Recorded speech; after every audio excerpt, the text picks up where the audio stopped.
we economic hitmen really have been the ones responsible for creating this first truly global empire. And we work many different ways.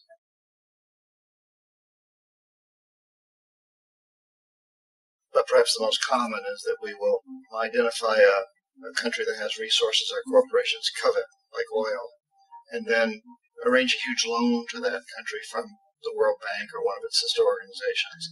But the money never actually goes to the country. Instead, it goes to our big corporations to build infrastructure projects in that country, power plants, industrial parks, ports, things that benefit a few rich people in that country, in addition to our corporations, but really don't have the majority of the people at all. However, those people, the whole country is left holding a huge debt, and such a big debt they can't repay it, and that's part of the plan. They can't repay it. And so at some point, we economic hitmen go back to them and say, listen, you owe us a lot of money, can't pay your debt, so sell your oil real cheap to our oil companies. Allow us to build a military base in your country, or send troops in support of ours to someplace in the world like Iraq, or vote with us on the next UN vote to have their electric utility company privatized and their water and sewage system privatized and sold to U.S. corporations or other multinational corporations. So there was that whole mushrooming thing, and it's so typical of the way the IMF and the World Bank work, that you put a country in debt, it's such a big debt it can't pay it, and then you offer to refinance that debt and pay even more interest. And you demand this quid pro quo, which you call a conditionality or good governance, which means basically that they've got to sell off their resources, including many of their social services, their utility companies, their school systems sometimes, their penal systems, their insurance systems, to foreign corporations. So it's a double, triple, quadruple whammy. The precedent for economic hitmen really began back in the early 50s when democratically elected Mossadegh, who was elected in Iran, he was considered to be the hope for democracy in the Middle East and around the world. He was Time Magazine's Man of the Year. But one of the things that he'd run on and began to implement was the idea that foreign oil companies needed to pay the Iranian people a lot more for the oil that they were taking out of Iran. The Iranian people should benefit from their own oil. Strange policy. We didn't like that, of course. But we were afraid to do what we normally were doing, which was to send in the military. Instead, we sent in one CIA agent, Kermit Roosevelt, Teddy Roosevelt's relative.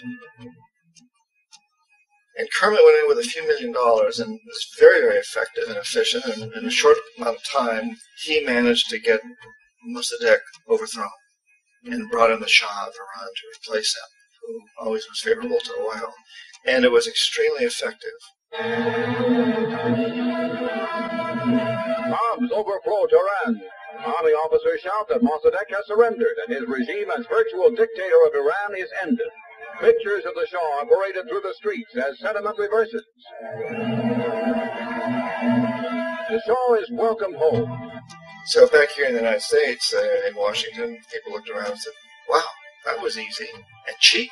So this established a whole new way of manipulating countries, of creating empire.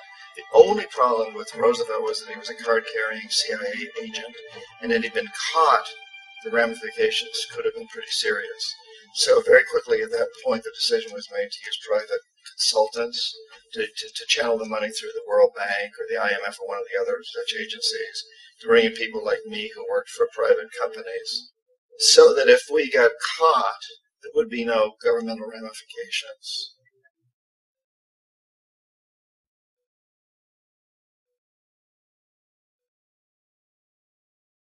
When Arbenz became president of Guatemala, the country was very much under the thumbs of United Fruit Company, the big international corporations. And Arbenz ran on this ticket that says, you know, we want to get the land back to the people. And once he took power, he was implementing policies that would do exactly that, give land rights back to the people. United Fruit didn't like that very much. And so they hired a public relations firm, launched a huge campaign in the United States to convince the United States people, the citizens of the United States, and the press of the United States, and the Congress of the United States, that Arbenz was a Soviet puppet, and that if we allowed him to stay in power, the Soviets would have a foothold in this hemisphere. And that at that point in time was a huge fear on everybody's mind, the Red Terror, the Communist terror. And so, to make a long story short, out of this public relations campaign came a commitment on the part of the CIA and the military to take this man out. And in fact, we did. We sent in planes, we sent in soldiers, we sent in jackals, we sent everything in to take him out, and did take him out. And as soon as he was removed from office, the new guy that took over after him basically reinstated everything to the big international corporations, including United Fruit.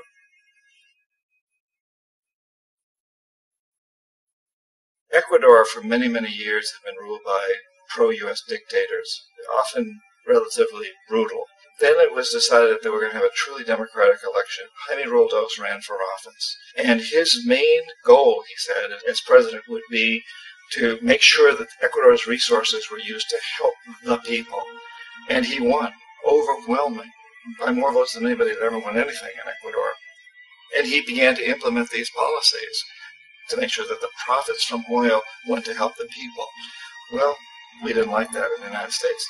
I was sent down as one of several economic hitmen to change Roldos, to corrupt him, to bring him around, to let him know, okay, you can get very rich, you and your family, if you play our game, but if you continue to try to keep these policies you've promised, you're going to go. He wouldn't listen. He was assassinated. As soon as the plane crashed, the whole area was cordoned off. The only people allowed in were the U.S. military from a nearby base and some of the Ecuadorian military. When an investigation was launched, two of the key witnesses died in car accidents before they had a chance to testify. A lot of very, very strange things that went on around the assassination of Jaime Roldos. I, like most people who've really looked at this case, have absolutely no doubt that it was an assassination. And of course, in my position as an economic hitman, I was always expecting something to happen to Jaime, whether it be a coup or assassination, I wasn't sure, but that he would be taken down because he was not being corrupted. He would not allow himself to be corrupted the way we wanted to corrupt him.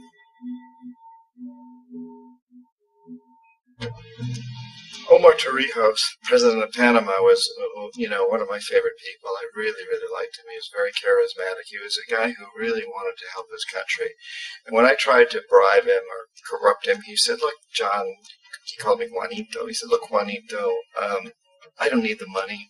What I really need is for my country to be treated fairly. I need for the United States to repay the debts that you owe my people for all the destruction you've done here. I need to be in a position where I can help other Latin American countries win their independence and be free of this terrible presence from the north that you people are exploiting us so badly. I need to have the Panama Canal back in the hands of the Panamanian people. That's what I want. And so, leave me alone. Don't try to bribe me. It was 1981, and in May, Jaime Roldos was assassinated.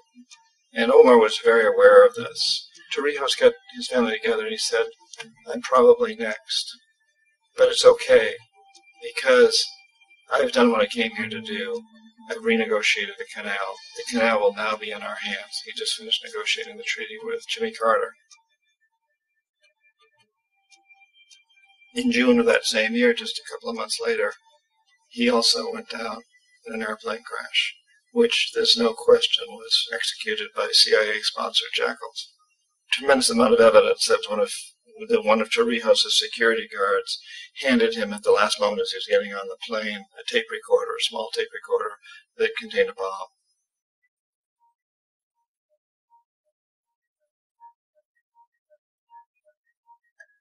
It is interesting to me how this system has continued pretty much the same way for years and years and years, except the economic hitmen have got better and better and better. Then we come up with, very recently, what happened in Venezuela.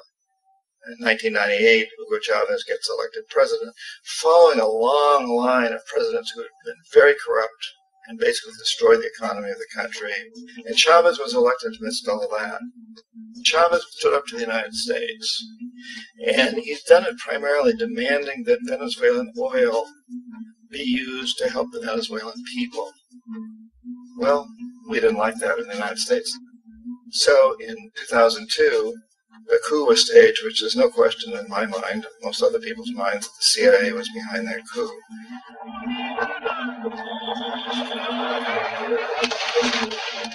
The way that that coup was fomented was very reflective of what Kermit Roosevelt had done in Iran, of paying people to go out into the streets, to riot, to protest, to say this Chavez is very unpopular. You know, if you can get a few thousand people to do that in television, you can make it look like it's the whole country, and things start to mushroom. Except in the case of Chavez, he was smart enough, and the people were so strongly behind him that they overcame it, which was a phenomenal moment in the history of Latin America.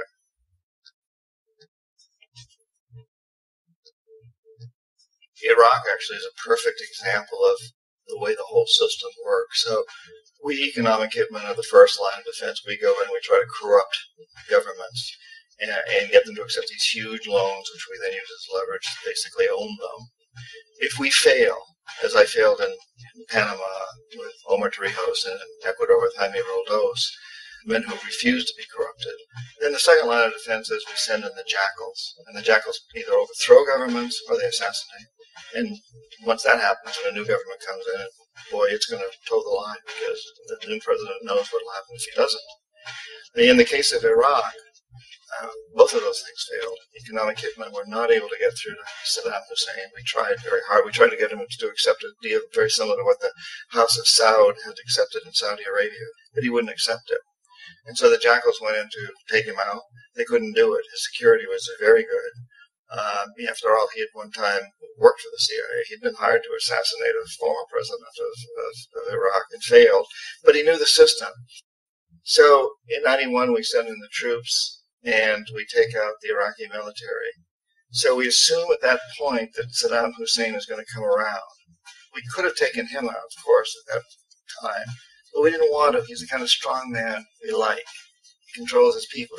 We thought he could control the Kurds and keep the Iranians in their border and keep pumping oil for us. And then once we took out his military, now he's going to come around. So the economic hitmen go back in the 90s without success. If they'd had success, he'd still be running the country. We'd be selling him all the fighter jets he wants and everything else he wants. But they couldn't. They didn't have success. The jackals couldn't take him out again. So we sent the military in once again, and this time we did the complete job. And took him out, and in the process created for ourselves some very, very lucrative construction deals. We had to reconstruct a country that we essentially destroyed, which is a pretty good deal if you own construction companies, big ones. So, Iraq shows the three stages. The economic hitmen failed there. The jackals failed there. And as a final measure, the military goes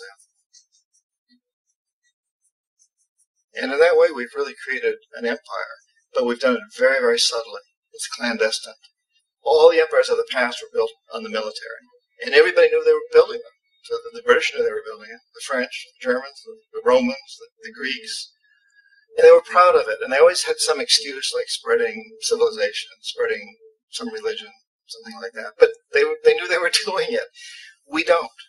The majority of the people in the United States had no idea that we're living off the benefits of a clandestine empire, that today there's more slavery in the world than ever before. And then you have to ask yourself, well, if it's an empire, then who's the emperor? Obviously, our presidents in the United States are not emperors. An emperor is someone who's not elected, doesn't serve a limited term, and doesn't report to anyone, essentially.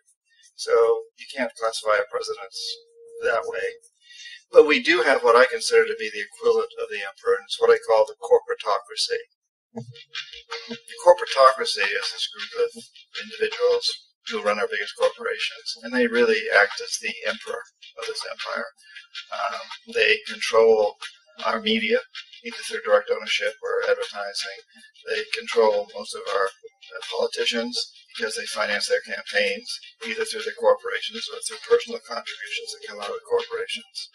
They're not elected. They don't serve a limited term. They don't report to anybody. And at the very top of the corporatocracy, you really can't tell whether a person's working for a private corporation or the government because they're always moving back and forth. So, you've got a guy who one moment is the president of a big construction company like Halliburton, and the next moment he's vice president of the United States, or the president who was in the oil business. And this is true whether you've got Democrats or Republicans in the office. You have to moving back and forth through the revolving door. And in a way, our government is invisible a lot of the time, and its policies are carried out by our corporations on one level or another. And then again, the policies of the government are basically forged by the corporatocracy and then presented to the government. They become government policy. So it's an incredibly cozy relationship.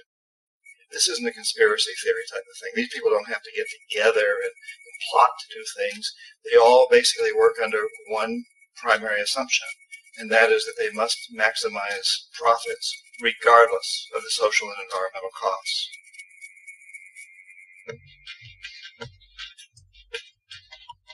This process of manipulation by the corporatocracy through the use of debt, bribery, and political overthrow is called globalization.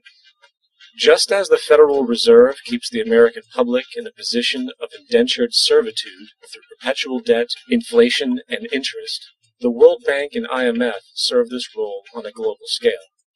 The basic scam is simple. Put a country in debt either by its own indiscretion or through corrupting the leader of that country, then impose conditionalities or structural adjustment policies, often consisting of the following. Currency devaluation. When the value of a currency drops, so does everything valued in it. This makes indigenous resources available to predator countries at a fraction of their worth. Large funding cuts for social programs. These usually include education and healthcare, compromising the well-being and integrity of the society, leaving the public vulnerable to exploitation. Privatization of state-owned enterprises.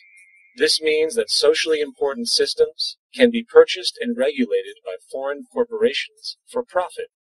For example, in 1999, the World Bank insisted that the Bolivian government sell the public water system of its third largest city to a subsidy of the U.S. corporation Bechtel. As soon as this occurred, water bills for the already impoverished local residents skyrocketed. It wasn't until after a full-blown revolt by the people that the Bechtel contract was nullified. Then there is trade liberalization, or the opening up of the economy through removing any restrictions on foreign trade. This allows for a number of abusive economic manifestations, such as transnational corporations bringing in their own mass-produced products, undercutting the indigenous production, and ruining local economies. An example is Jamaica, which, after accepting loans and conditionalities from the World Bank, lost its largest cash crop markets due to competition with Western imports. Today, countless farmers are out of work, for they are unable to compete with the large corporations. Another variation is the creation of numerous seemingly unnoticed, unregulated, inhumane sweatshop factories, which take advantage of the imposed economic hardship. Additionally, due to production deregulation, environmental destruction is perpetual, as a country's resources are often exploited by the indifferent corporations while outputting large amounts of deliberate pollution.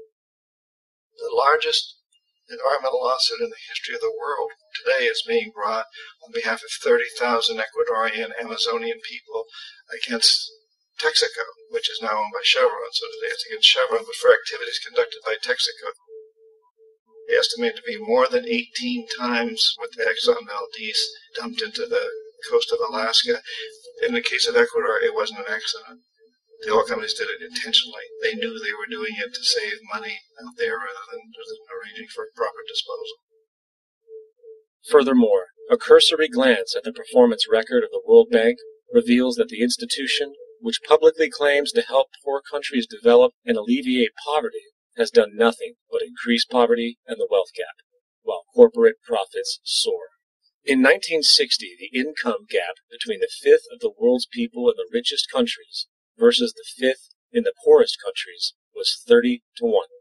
By 1998, it was 74 to 1.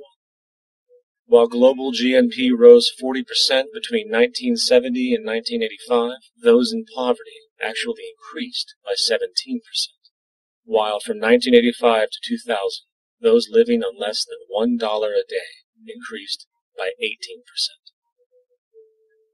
Even the Joint Economic Committee of the U.S. Congress admitted that there is a mere 40% success rate of all World Bank projects. In the late 1960s, the World Bank intervened in Ecuador with large loans. During the next 30 years, poverty grew from 50% to 70%. Under or unemployment grew from 15 to 70%. Public debt increased from 240 million to 16 billion, while the share of resources allocated to the poor went from 20% to 6%. In fact, by the year 2000, 50% of Ecuador's national budget had to be allocated for paying its debts. It is important to understand the World Bank is, in fact, a U.S. bank, supporting U.S. interests. For the United States holds veto power over decisions, as it is the largest provider of capital. And where did it get this money? You guessed it. It made it out of thin air through the fractional reserve banking system.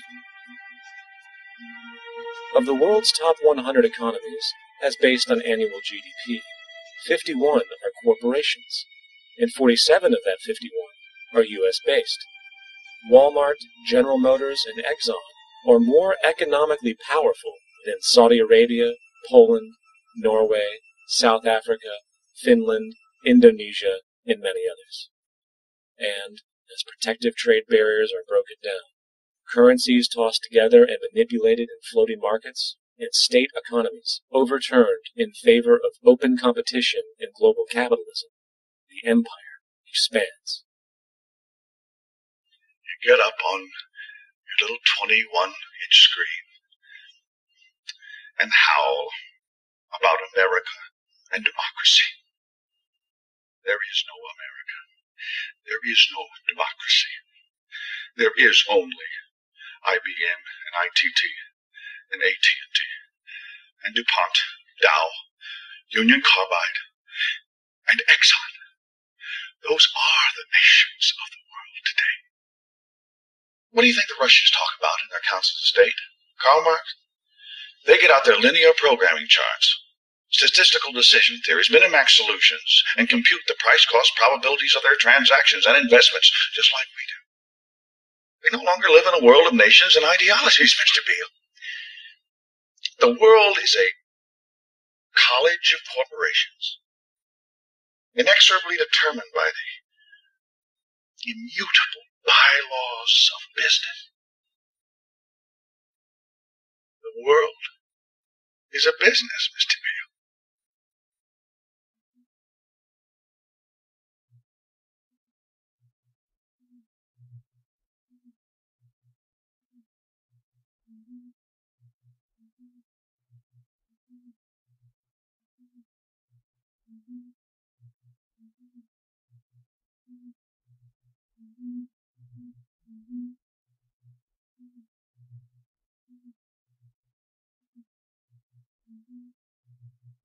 The world is being taken over by a handful of business powers who dominate the natural resources we need to live while controlling the money we need to obtain these resources. The end result will be world monopoly, based not on human life, but financial and corporate power. And as the inequality grows, naturally more and more people are becoming desperate. So the establishment was forced to come up with a new way to deal with anyone who challenges the system. So they gave birth to the terrorist. The term terrorist is an empty distinction, designed for any person or group who chooses to challenge the establishment. This isn't to be confused with the fictional Al-Qaeda, which was actually the name of a computer database for the U.S.-supported Mujahideen in the 1980s. In 2007, the Department of Defense received $161.8 billion for the so-called global war on terrorism. According to the National Counterterrorism Center, in 2004, roughly 2,000 people were killed internationally due to supposed terrorist acts. Of that number, 70 were American. Using this number as a general average, which is extremely generous. It is interesting to note that twice as many people die from peanut allergies a year than from terrorist acts. Concurrently, the leading cause of death in America is coronary heart disease, killing roughly 450,000 each year. And in 2007, the government's allocation of funds for research on this issue was about $3 billion. This means that the U.S. government in 2007 spent 54 times the amount for preventing terrorism than it spent for preventing a disease which kills 6,600 times more people annually than terrorism does. Yet, as the name terrorism and Al-Qaeda are arbitrarily stamped on every news report relating to any action taken against U.S. interests, the myth grows wider. In mid-2008, the U.S. Attorney General actually proposed that the U.S. Congress officially declare war against the fantasy. Not to mention, as of July 2008, there are now over 1 million people currently on the U.S. terrorist watch list. These so-called counterterrorism measures, of course, have nothing to do with social protection, and everything to do with preserving the establishment amongst the growing anti-American sentiment both domestically and internationally, which is legitimately founded on the greed-based corporate empire expansion that is exploiting the world. The true terrorists of our world do not meet at the docks at midnight or scream Allah Akbar before some violent action. The true terrorists of our world wear $5,000 suits and work in the highest positions of finance, government, and business. So, what do we do? How do we stop a system of greed and corruption that has so much power and momentum? How do we stop this aberrant group behavior which feels no compassion for, say, the millions slaughtered in Iraq and Afghanistan, so the corporatocracy can control energy resources and opium production for Wall Street profit?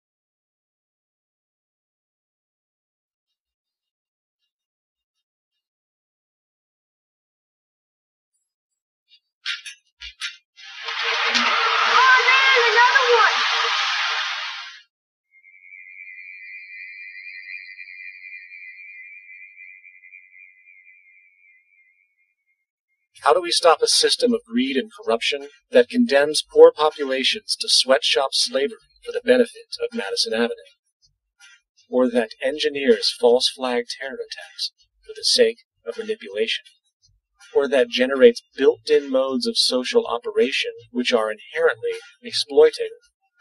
Or that systematically reduces civil liberties, violates human rights in order to protect itself from its own shortcomings? How do we deal with the numerous covert institutions, such as the Council on Foreign Relations, the Trilateral Commission, and the Bilderberg, and other undemocratically elected groups, which, behind closed doors, collude to control the political, financial, social, and environmental elements of our lives?